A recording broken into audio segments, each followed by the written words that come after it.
Have you ever wondered why the seemingly invincible Roman Empire collapsed? This question sparks intrigue and curiosity, doesn't it? Like an unsolved mystery, the fall of the Roman Empire remains a topic of fascination, puzzling historians and scholars alike for centuries. Picture it, the Roman Empire at its zenith, a mighty entity spreading across 3 continents, from the hot deserts of Africa to the cold terrains of Britain, from the Atlantic Ocean to the Persian Gulf. A vast empire, with Rome at its heart, pulsating with life, culture, and power.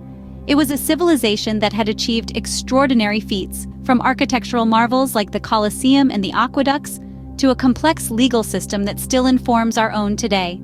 For nearly 500 years, the Roman Empire stood as a beacon of stability, wealth, and grandeur. Its legions, disciplined and formidable, were the guardians of its vast territories, while its emperors, some wise and just, others tyrannical and cruel, held the reins of this vast civilization. But nothing lasts forever, even the mighty Roman Empire. In the blink of an eye, historically speaking, this empire that seemed invincible crumbled. It went from ruling over millions, from being a dominant force that shaped the course of history, to a mere whisper of its former glory. This abrupt fall was as shocking as it was sudden. It sent ripples across the world, changing the course of history forever, and left a question that has echoed through the ages. Why did the Roman Empire fall? The answer to this question isn't simple. It's a complex tapestry woven from numerous threads of history, politics, economics, and military strategy. It's a story of decline and fall, of internal decay and external pressure, of ambition and hubris, of glory and ruin. So why did the Roman Empire fall? Let's dive into its history to uncover the reasons. As we navigate the labyrinth of the past, we'll explore the economic troubles, military decline, political corruption, and barbarian invasions that contributed to the downfall of this once mighty empire. So, tighten your togas and fasten your sandals. It's time to journey back to the days of the Roman Empire.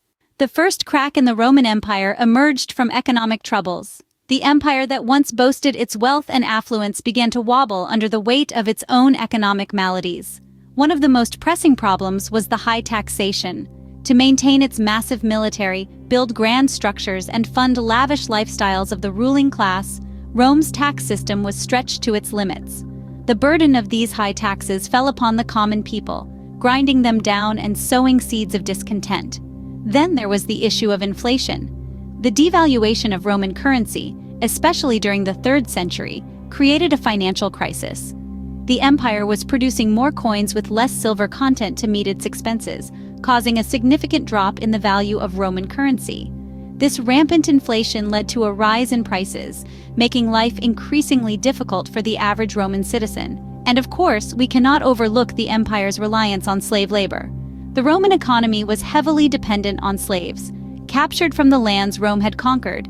This dependence on slave labor discouraged technological advancements, as there was no need for labor-saving devices when there was an abundance of cheap labor. However, as the empire expanded less and the supply of slaves dwindled, this economic model began to crumble. These economic issues were like termites, eating away at the foundation of the Roman Empire. High taxes bred resentment among the populace, inflation eroded the value of their currency, and the reliance on slave labor proved unsustainable in the long run. Each of these issues, in its own way, contributed to the weakening of the empire's internal structure. The Roman Empire, a beacon of civilization, was caught in a whirlwind of economic woes. The citizens, once proud and prosperous, were now grappling with a crumbling economy. As the economy crumbled, Rome's internal structure began to shake. This was a sign of things to come, a precursor to the fall of one of the greatest empires in human history. Next, the empire's military power began to wane. A crucial pillar of Rome's dominance, the once mighty military, started to crumble. But why did such a formidable force begin to decline? The financial crisis that hit Rome had a direct impact on its military strength. With the treasury depleting, maintaining a vast standing army became increasingly difficult. Soldiers needed to be paid, arms and armaments had to be procured, and the fleet of warships had to be kept afloat. All of these required money, lots of it. But with the economy in shambles, the empire's coffers were drying up. Furthermore, Rome was experiencing a manpower shortage. The population was in decline, largely due to the plague and wars. This meant there were fewer citizens to recruit from. This was a significant issue considering that Rome's military might was built on the backs of its citizen soldiers. They were the ones who manned the legions, the backbone of the Roman military.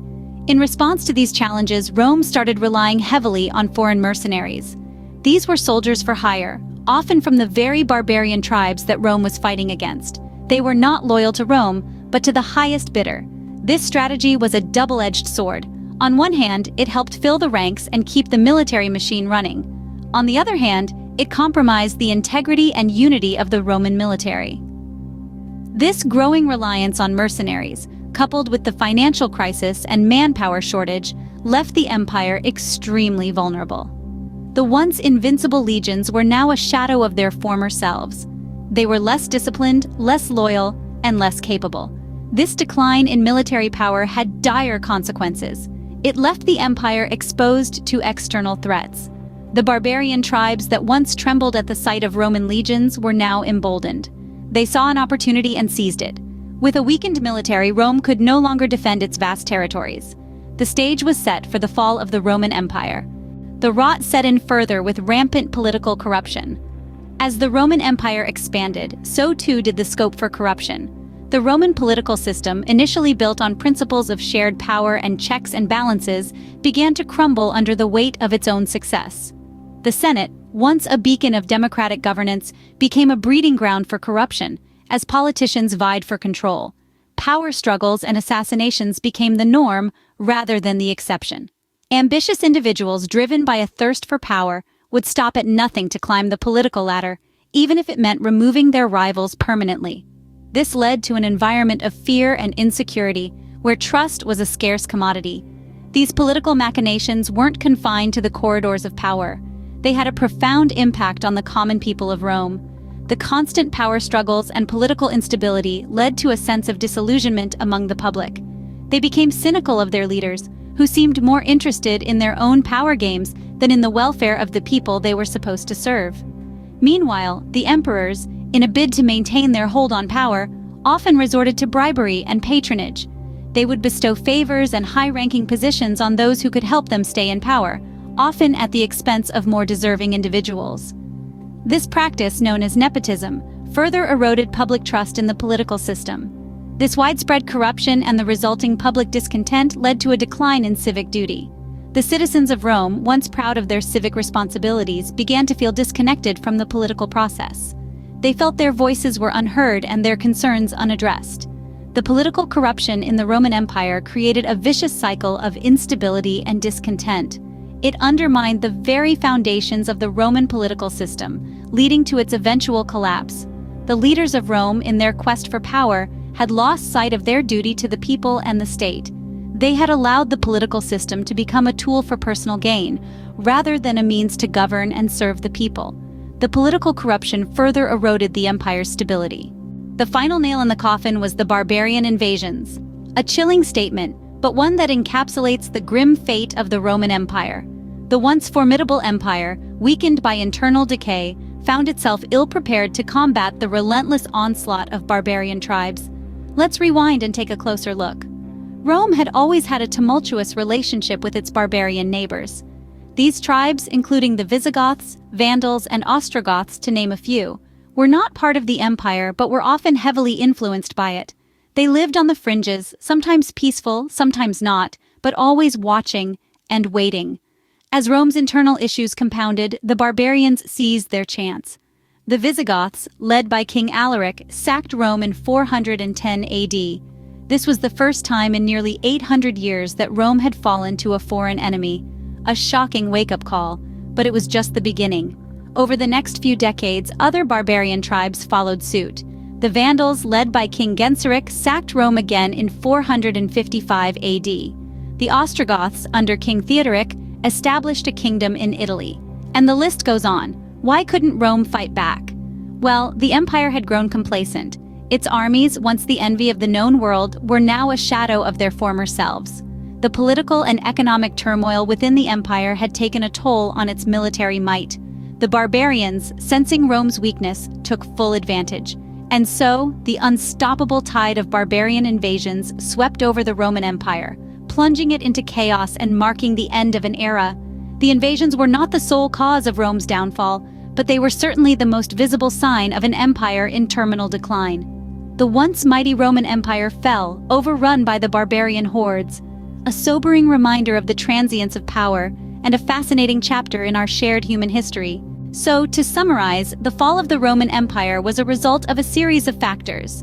It's a tale as old as time, the rise and fall of an empire, but it's the reasons behind its fall that make it a riveting story, a cautionary tale of power unchecked and weaknesses unaddressed. The first factor was economic troubles. As the empire expanded, so too did the cost of maintaining it.